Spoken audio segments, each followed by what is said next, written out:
10ാം ക്ലാസ്സിലെ മക്കൾമാരെ, the way to success എന്ന ചാനലിലേക്ക് ഹൃദ്യമായ സ്വാഗതം.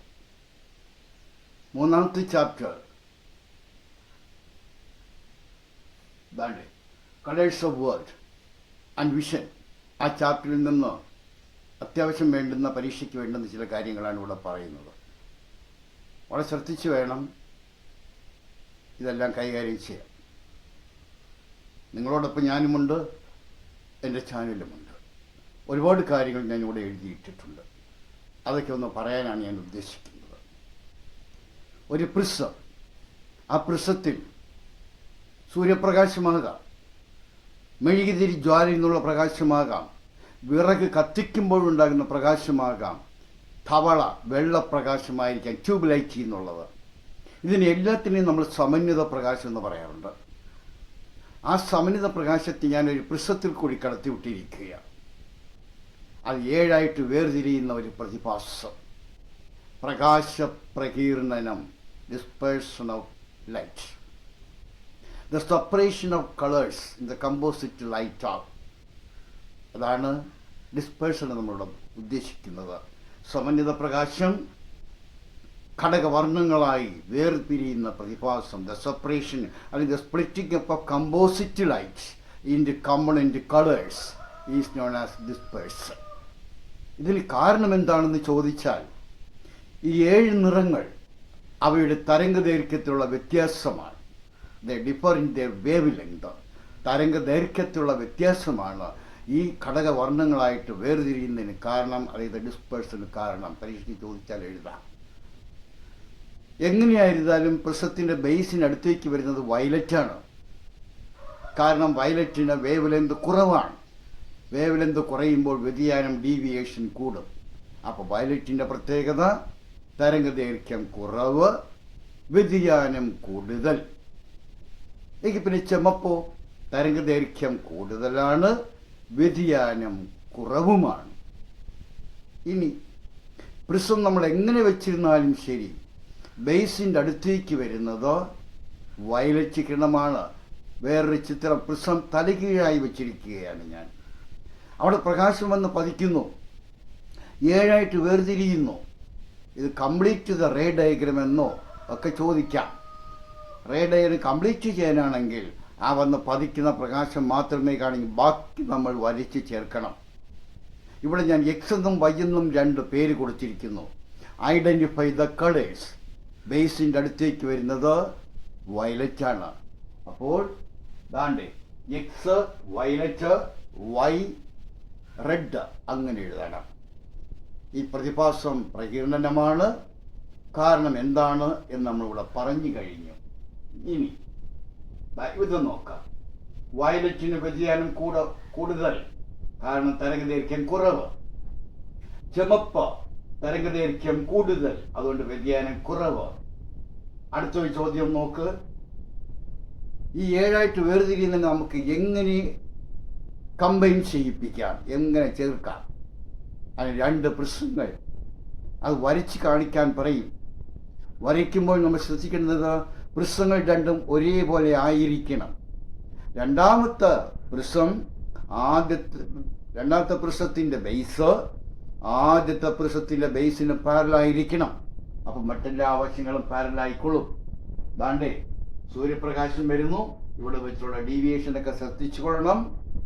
ഈ 10 ഗണത്തിൻ്റെ സമാന്തരമായിട്ടായിരിക്കണം ബാക്കി ഇവിടെ നിന്നുള്ള പ്രകാശീകരണം പുറന്തള്ളുന്നത്. ഇത് സൂര്യപ്രകാശമാണെങ്കിൽ ഇവിടെ ഈ സൂര്യപ്രകാശം ഒന്ന് എഴുതണം. പതനകിരണവും ബഹിർഗമന കിരണവും ആൾമോസ്റ്റ് പാരലായിരിക്കണം. അങ്ങനെ വേണം വരച്ച് പഠിക്കുവാൻ. അടുത്തതായിട്ട് ദാണ്ടേ വൈദ്യുത കാന്തിക സ്പെക്ട്രം എന്താണ്? 1ാമത്തെ ചാപ്റ്ററിനകത്ത് പഠിച്ചതാണ്. വൈദ്യുത കാന്തിക തരംഗങ്ങളുടെ വിപുലമായ ഒരു സമൂഹമാണ് വൈദ്യുത കാന്തിക സ്പെക്ട്രം. ഇതിങ്ങനെ ക്രമീകരിച്ച് വെച്ചിരിക്കുന്നത് ജെയിംസ് ക്ലാർക്ക് മാക്സ്വെൽ എന്ന സയൻറ്റിസ്റ്റാണ്. ഇവിടെ ഉദാഹരണങ്ങൾ കൊടുത്തിട്ടുണ്ടല്ലോ. ദാണ്ടേ ഗാമ, എക്സ്റേ, അൾട്രാവയലറ്റോ, ദൃശ്യപ്രകാശം വിസിബിൾ ലൈറ്റോ, ഇൻഫ്രാറെഡോ, അതുപോലെ തന്നെ റേഡിയോ തരംഗങ്ങൾ. ഇതിങ്ങനെ ക്രമീകരിച്ചിരിക്കുന്നത് എങ്ങനെയാണ്? ഇടത്തു നിന്ന് വലത്തേക്ക് പോകുന്തോറും തരംഗദൈർഘ്യം കൂടി വരുന്ന രീതിയിലാണ് ഇവിടെ ക്രമീകരിച്ച് വെച്ചിരിക്കുന്നത്.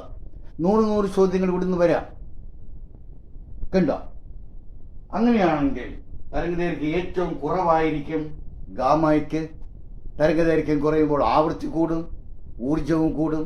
അതുകൊണ്ട് ഹൈ പെനിട്രേറ്റിംഗ് പവറാണ് ഗാമയ്ക്ക്. ഇനി തരംഗദൈർഘ്യം ഏറ്റവും കൂടുതലാര് വേണ്ടേ? റേഡിയോ തരംഗം. തരംഗദൈർഘ്യം കൂടുതൽ, ആവൃത്തി കുറവാണ്. ഈ റേഡിയോ തരംഗത്തിനകത്ത് പല പിരിവുകളുമുണ്ട്. അതൊക്കെ പിന്നീട് പഠിച്ചാൽ മതി, ഇപ്പം വേണ്ട. ഇനി ചെറിയ ചോദ്യങ്ങൾ ഒന്നിട്ടുണ്ടെങ്കിൽ ഞാൻ പരിചയപ്പെടുത്തുകയാണ്. ദൃശ്യപ്രകാശത്തിന്റെ സ്ഥാനം ആർക്കും ഇടയിലാണ്. അൾട്രാവയലറ്റിനും ഇൻഫ്രാറെഡിനും ഇടയിലാണ്. അങ്ങനെ ഏത് വേണമെങ്കിലും ചോദിക്കാം.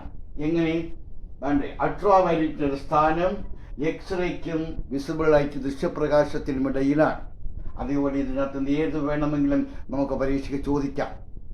ഇനി ദൃശ്യപ്രകാശത്തിന് താഴേക്ക് ഒരു 7 കോളം ഞാൻ തന്നിട്ടുണ്ട്. അതൊന്ന് പൂരിപ്പിക്കാൻ പറയും. കണ്ടാ? വയലറ്റ് തരംഗദൈർഘ്യം കുറവ്, ഇങ്ങോട്ട് വരുന്തോറും തരംഗദൈർഘ്യം കൂടി ഈ രീതിയിൽ വേണം അവിടെ എഴുതി വെക്കുവാൻ. ഈ രീതിയിൽ എഴുതി പഠിക്കണം. ഇനി വേണ്ടേ, പ്രധാനപ്പെട്ട ഒരു ചോദ്യമാണ്. കാർമേഘമുള്ള ദിവസങ്ങളിലാണ് മഴവിലുണ്ടാകുന്നത്. സൂക്ഷ്മ ജലകണികളിൽ സൂര്യപ്രകാശത്തിന് എന്തെല്ലാം മാറ്റങ്ങൾ ഉണ്ടാകുന്നു? അത് എഴുതുമ്പോൾ മഴവില്ല് ഉണ്ടാകുന്നത് എങ്ങനെ എന്ന് നമുക്ക് പറയാൻ കഴിയും. ആ ജലകണിക്കത്ത് എന്തെല്ലാം മാറ്റങ്ങൾ ഉണ്ടാകുന്നു എന്നൊന്ന് നോക്കിയേ. 2 പ്രാവശ്യം അപവർത്തനം, 1 പ്രാവശ്യം പൂർണ്ണയാന്തര പ്രതിപതനം. ഘടകവർണ്ണങ്ങൾ വേർതിരിയും, മഴവില്ല് ദൃശ്യമാവുകയും ചെയ്യും. വ്യതിയാനം കൂടുതൽ വയലറ്റ് എന്ന് എഴുതണം, വ്യതിയാനം കുറവ് ചുമപ്പാണെന്ന് എഴുതണം. അതിന് കാരണങ്ങൾ തരംഗദൈർഘ്യമായിട്ട് ബന്ധപ്പെടുത്തി എഴുതണം. പുറം വക്കിൽ ചുമപ്പ്, അകത്ത വക്കിൽ വയലറ്റ്. കാരണം ചുമപ്പിന് തരംഗദൈർഘ്യം കൂടുതൽ, വ്യതിയാനം കുറവാണ്, ഡീവിയേഷൻ കുറവാണ്. അതൊക്കെ നമ്മൾ അവിടെ അറിഞ്ഞിരിക്കണം. ഇനി സൂര്യൻ കിഴക്കാണെങ്കിൽ മഴവിൽ എവിടെ കാണും? പടിഞ്ഞാറ്, എതിർദിശയിലാണ്.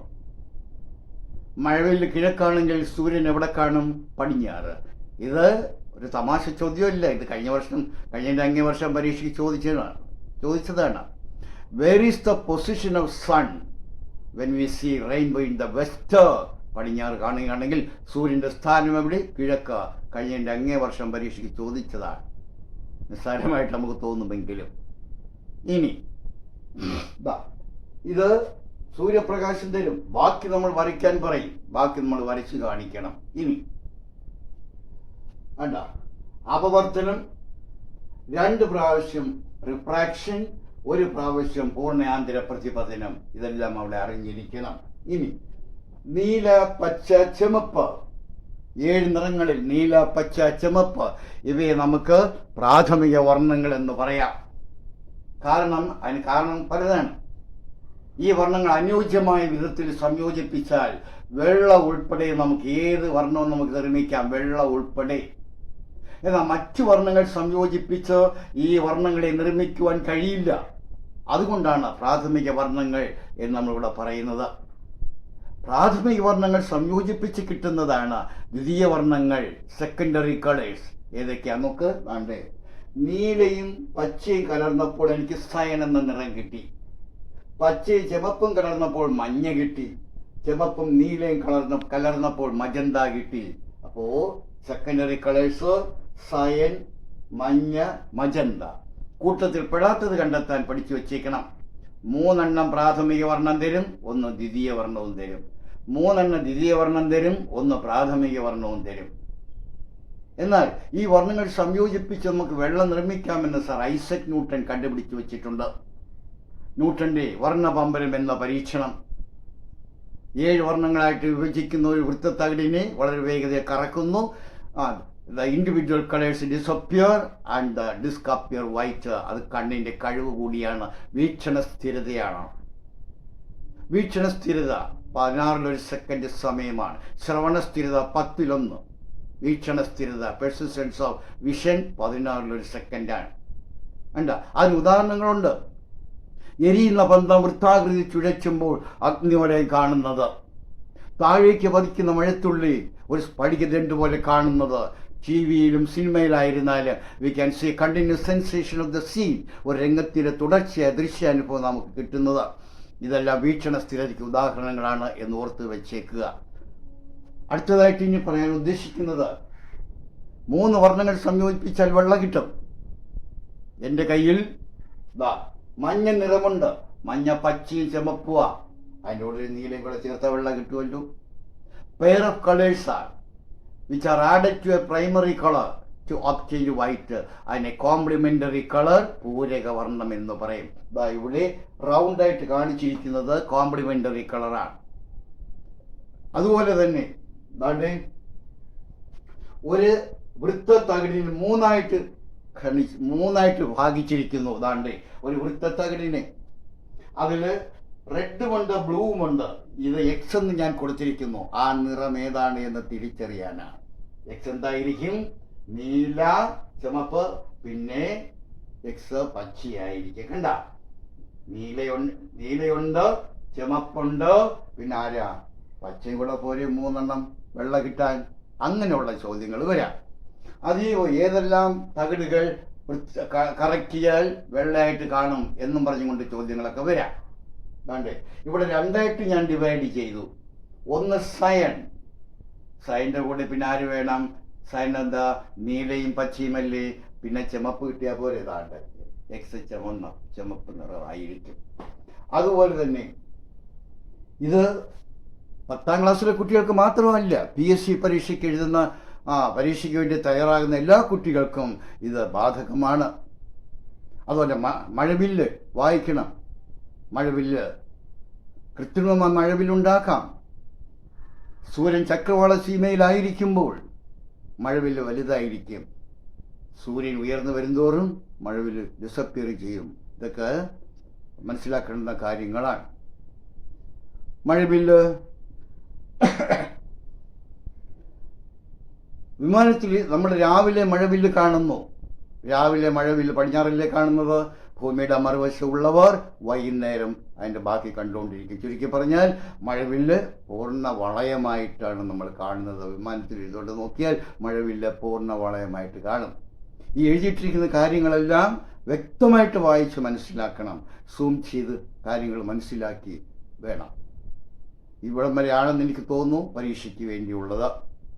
നിങ്ങൾക്ക് തിങ്കളാഴ്ച ഫിസിക്സ് പരീക്ഷയാണ്. എല്ലാ കുട്ടികൾക്കും ഫിസിക്സിൻ്റെ നല്ല മാർക്ക് കിട്ടാൻ ഞാൻ പ്രാർത്ഥിക്കാം. എൻ്റെ ചാനലും നിങ്ങളോടൊപ്പമുണ്ട്. ഓക്കെ, ഇതിൻ്റെ ബാക്കി ഭാഗം പിന്നീട് ഞാൻ പോസ്റ്റ് ചെയ്യും. Okay, by. സ്പീഡ് കൂടിപ്പോയി സാരമില്ല. ശ്രദ്ധിച്ച് കാര്യങ്ങൾ ഒരു നല്ല ബോധത്തോടു കൂടി വായിക്കുക. Okay, by.